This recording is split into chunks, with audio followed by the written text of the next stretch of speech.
एक सवाल है, सीधी सी बात है। शीश महल केजरीवाल को लेकर डूब गया, करोड़ों रुपए खर्च हो गए, पानी में चला गया।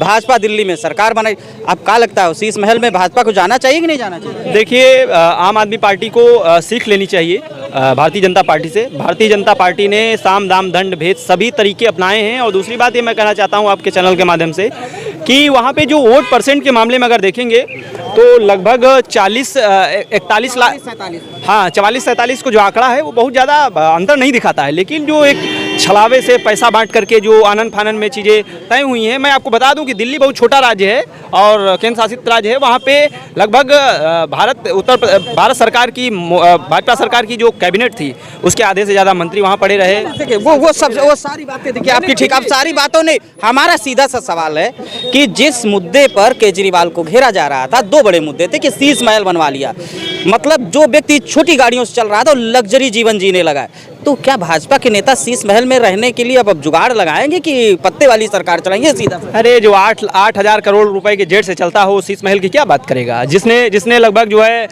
हजारों करोड़ों लाखों करोड़ों रुपए जो है अडानी अंबानी को ऐसे माफ कर दिया। अभी लेटेस्ट में उसने लगभग 47,000 करोड़ रुपए अडानी का माफ किया है।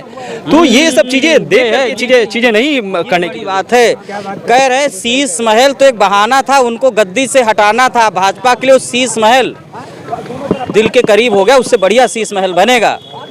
तो ये बताओ कि भाजपा के लोग शीश महल में रहेंगे तो तुमको कोई तकलीफ तो नहीं हो रही आप लोगों को? भांडा नहीं फूट जाएगा भाजपा का? तो आप ये कहना चाहते हो शीश महल में नहीं रहेंगे? नहीं रहेंगे, क्योंकि इन्होंने बहुत अनाप शनाप बोला है।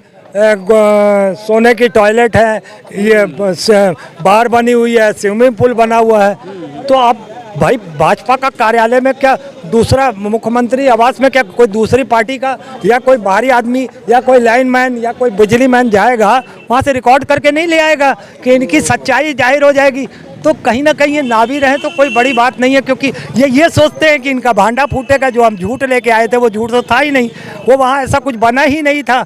वैसे भाजपा के लोगों ने यहाँ पे अभी कहा है कि उससे भी बढ़िया बनाएंगे। बिल्कुल सही कहा है। जो करोड़ों माफ़ कर सकते हैं अडानी अंबानी का, वो इसमें कितना और लगाएंगे। वो वाकई ही सोने की चादरें लगवाएंगे लैट्रिन बाथरूम में, वो बार बनवाएंगे, वो ऊपर स्विमिंग पूल बनवाएंगे, ये जरूर करवाएंगे। उन्होंने करवाया या नहीं करवाया तो अब वो होगा जो वो तो क्यों राजमहल सीधा ये शीश महल और राजमहल ही पे तो पूरा झगड़ा था। अच्छा एक और बात है, मिल्कीपुर में तो अवधेश प्रसाद का लड़का अजीत तो बिल्कुल एकदम पलट गया मामला। कह रहे थे तो उनके जन्मजात कुर्सी हार गए। मैं तो एहसानमंद हूँ उन सनातनियों का जो भाजपाई हैं, उन लोगों का जो भाजपा में विश्वास रखते हैं, भाजपा को वोट किया। और दिल्ली में उन लोगों ने जहां वोट किया, मैं भाजपाइयों के सनातनियों को बहुत आभार व्यक्त करता हूं। क्यों? उन्होंने अपने ही सनातनी भाइयों का जिनका कत्ल करके योगी आदित्यनाथ उसका आंकड़ा छुपाता है और उन्हीं लाशों की ढेर पे देश का प्रधानमंत्री वहां पर प्रयागराज में भगवा पहन के पाखंड करता है। या उन्हीं लाशों पर है सनातन की। वहाँ पे मरने वाला कोई मुसलमान या ईसाई नहीं है, वहाँ पे मरने वाला वो सनातनी था। तो सनातनियों को कब शर्म आएगी कि अपनी लाश पे भाजपा की सत्ता खड़ी करते रहोगे? तुम चाहते हो कि भाजपा सत्ता में रहे, चाहे देश बिक जाए या बर्बाद हो। जनता ने उनको जिता दिया तो गलत कर दिया। बिल्कुल गलत किया उन सनातनियों ने जिन्होंने अपने ही भाइयों का कत्ल करा के भाजपा को वहाँ पे जिताने का काम किया। और उसी पर नरेंद्र मोदी ने उन्हीं लाशों पर सत्ता की। और 5 तारीख को आचार संहिता का उल्लंघन करता हुआ वो वहाँ पे प्रयागराज में जाता है और पाखंड का ढोंग करता है। ये सब भैया इनके अंदर तो बड़ी गुस्सा है। सुनो, ये कह रहे हैं कि अयोध्या में सनातनियों ने अच्छा काम किया था अवधेश प्रसाद को जिता के, मिल्कीपुर में गड़बड़ हो गया। आप लोग तो बिल्कुल जो है गड़बड़ करा लिए, वहाँ कुंभ में जो है हत्या करवा के भगदड़ वगड़ मचवा के आपे भगदड़ मचवाए, आप चुनाव जीत लिए। सबसे बड़ी बात है कि ये पागल हो गया है, इसको रांची भेजना पड़ेगा। कौन पागल हो गए? यही छबड़ा, इसको ये भी नहीं पागल हो गए कैसा बोलने? एक माननीय प्रधानमंत्री, एक मिनट, शुक्रगुजार हूं माननीय प्रधानमंत्री योग्य पुरुष, माननीय मैं शुक्रगुजार हूं इनका, इन्होंने मुझे पागल कहा। क्योंकि ये पागल ही देशभक्त हो सकता है, ऐसे गद्दार नहीं, ऐसे सनातनी नहीं जो अपने ही भाइयों सनातनियों का कत्ल करा के भाजपा को सत्ता में ला। सनातन हिंदू धर्म का विरोधी है। और माननीय प्रधानमंत्री, भारत के योग्य पुरुष माननीय प्रधानमंत्री जी का दिल्ली की गारंटी पे, गारंटी योजना जनता ने स्वीकार किया है। और इन कांग्रेसियों का एक चुल्लू पानी में मर जाना चाहिए। इन कांग्रेसियों को दिल्ली की जनता ने इसको बेदखली कर दिया। जो एक भी विधायक, एक भी इसका खाता खुलने नहीं दिया। शर्म आनी चाहिए बोलने की, तमीज नहीं है इसको बात करने की। सुन लो मोदी की गारंटी हर राज्य में चल रही है, हाँ, हर विधानसभा में चल रही है। पूरे भारत में माननीय प्रधानमंत्री जी के नाम पर, माननीय योगी आदित्यनाथ के नाम पर से है ना चुनाव लड़ा गया है। और चुनाव भारतीय जनता पार्टी विकास के नाम पर, मोदी की गारंटी चल रही है ना, बिल्कुल गारंटी पर चुनाव जीते हैं। एक मिनट देखिए, बड़ी बढ़िया दिलचस्प बात है, भारत में मोदी गारंटी चल रही है। हाँ। अच्छा, चीन में, अमेरिका में, ऑस्ट्रेलिया में, वहाँ भी मोदी की गारंटी चल रही कि नहीं चल रही?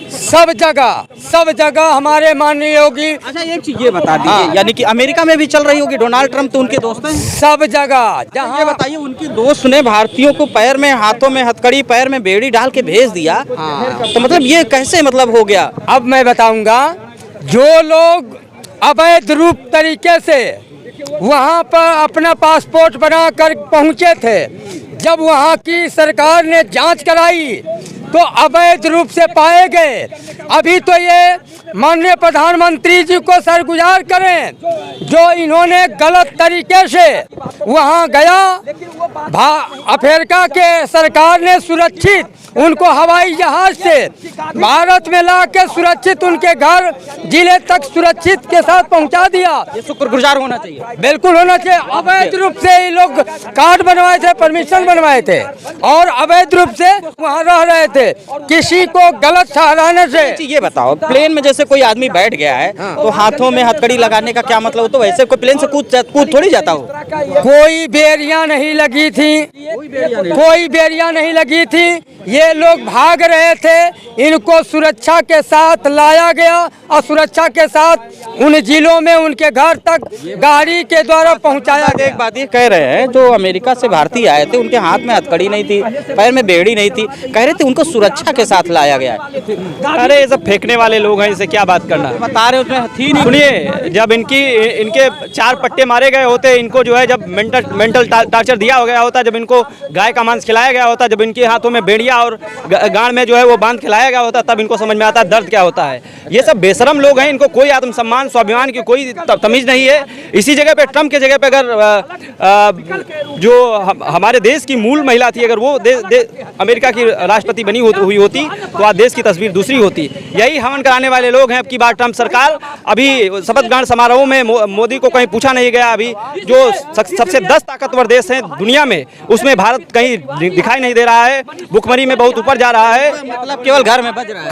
खत्म कहानी खत्म। भीख मांगने के लिए तैयार है युवा, तैयार नहीं आने वाले समय। युवा भीख मांगने के लिए तैयार है, और मिल्कीपुर ये सब सनातन की वजह से जीत रहे। मोदी की गारंटी है, सवाल मत पूछना, केवल बातें सुनो, कमेंट करो और बताओ। तब तक के लिए नमस्कार, जय हिंद साथियों।